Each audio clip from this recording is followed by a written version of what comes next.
Justice صاحب سے بڑے ادب صاحب بڑی اچھی بات انہوں نے کہی، اور میں بھی آپ کی بات کو سیکنڈ کرتا ہوں۔ آپ نے انٹرو میں جو گفتگو کی ہے وہ زیادہ مناسب بات ہے ہماری باتوں سے، کہ یہ بدقسمتی کے رویے ایسے نہیں ہونے چاہیے، سب کو ذمہ داری کے ساتھ باتیں کرنی چاہیے۔ ایک ہے سٹیٹمنٹ دینا، ایک ہے مسلسل ایک ہتھیار بنا لینا، یعنی اچانک گفتگو کرتے تقریر کرتے کرتے ہم سے بھی کبھی غلط بات نکل جاتی ہے، پھر بندہ اس کی معذرت کر لیتا ہے یا آئندہ اس کو ریپیٹ نہیں کرتا۔ اگر قیادت سے لے کے سیکنڈ تھرڈ فورتھ ٹیئر تک یہ ایک ہتھیار بن جائے کہ آپ نے یہی طریقہ اختیار کرنا ہے اور ان کے اوپر اتنے اٹیک کرنا ہے کہ وہ ڈیفینسو ہو جائیں اور آپ کا حکم ماننے لگے، تو اس کو کیا تھریٹ نہیں لینا چاہیے؟ یہ رویہ جو ہے یہ بھی میرے تو خیال میں اس کو تھریٹ نہیں لینا چاہیے، باقی آپ لوگ اس کو جیسے بھی جسٹیفائی کریں۔ میں جان سے مار دینے کی دھمکی کی بات نہیں کر رہا، threat to institution for their independence of work. اگر آپ مسلسل لوگوں کو دھمکی دیتے رہے، جو لب و لہجہ ہے نا خود عمران کا، وہ قابل ستائش نہیں ہے، اس کے اوپر تنقید کی جانی چاہیے۔ وہ تو گالیاں والی بات کرتے ہیں اس کی چیف الیکشن میں، تنقید سے تو کام نہیں بنتا نا، یہ تو تنقید سے بیانڈ چلے گئے نا۔ پولیٹیکل سپیچ کہ آپ یہ کہیں کہ یہ حکومت اچھی نہیں ہے اور ہم اسے ڈس ایگری کرتے ہیں، یا الیکشن کمیشن، یہ بھی آپ کہہ سکتے ہیں الیکشن کے فیصلے جو ہیں وہ ناانصافی پر مبنی ہیں، لیکن پوری دنیا میں بشمول پاکستان اظہار رائے کے اوپر ایک قدغن ہے، اور وہ ہے تشدد کی ترغیب۔ آپ تشدد کی ترغیب نہیں، آپ الیکشن کمیشن کو جو مرضی کہیں، لیکن آپ تشدد کی ترغیب نہیں دے سکتے۔ یہ بات عمران خان نے آپ کو پتا ہے، جو لوکل ایک جج صاحبہ تھی ان کے بارے میں بھی کی، بعد میں ان کو معافی مانگنی پڑی ان کے کورٹ میں جا کے۔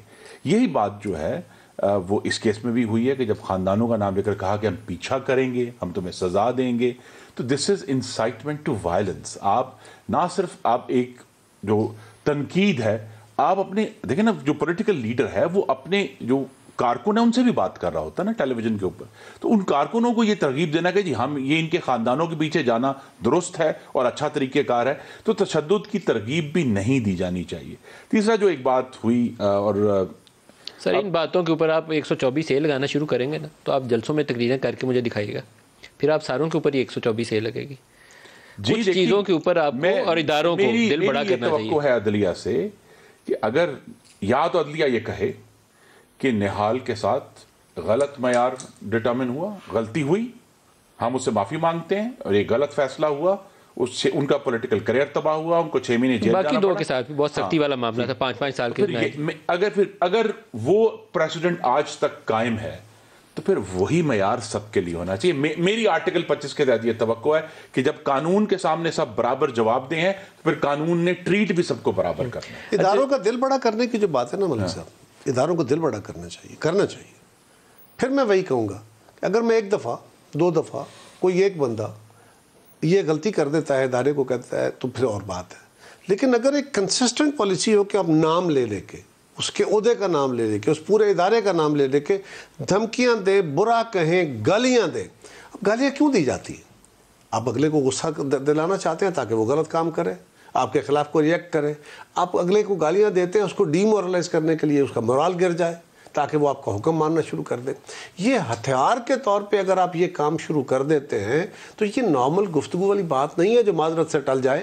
میں معافی چاہتا ہوں، بالکل میں آپ کے ساتھ ایگری کرتا ہوں کہ لفظوں کے اوپر یوں پکڑ نہیں ہونی چاہیے، لیکن لفظ بھی کسی حد کے اندر ہی ہونے چاہیے۔ گالی نہیں استعمال کرنا، دھمکی استعمال کرنی چاہیے۔ دیکھیے یہ دیکھیں نا، آپ نے خود دکھایا، میں دہرا دیتا ہوں۔ 2 نمبر، گھر کا نوکر، بد دیانتدار، بزدل، فراڈ۔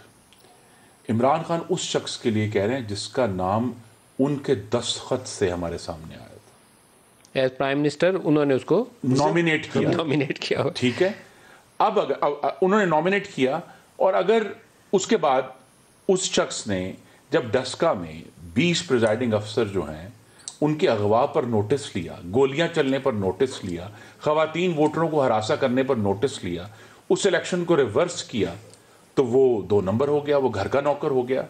یہ جو طریقہ کار ہے، اور یہ میں بات قاہرہ صاحب کی دہرانا چاہتا ہوں کہ یہ جو حملے ہیں آئینی اداروں کے لوگوں پر نام لے کر، یہ ان کو دباؤ میں لانے کی کوشش ہے، ان پر دباؤ ڈالا جا رہا ہے کہ جناب اگر ہمارے خلاف کچھ ہوا تو ہم تو ایسی زبان استعمال کریں گے، ہم یہ کر لیں گے۔ اگر یہی دباؤ ڈال کے آپ ان اداروں کے جو عمل ہے اس کو مجروح کرتے ہیں، ان کو متاثر کرتے ہیں، ان کی فیئرنس کو روکتے ہیں، تو یہ کتنا بڑا جرم ہے۔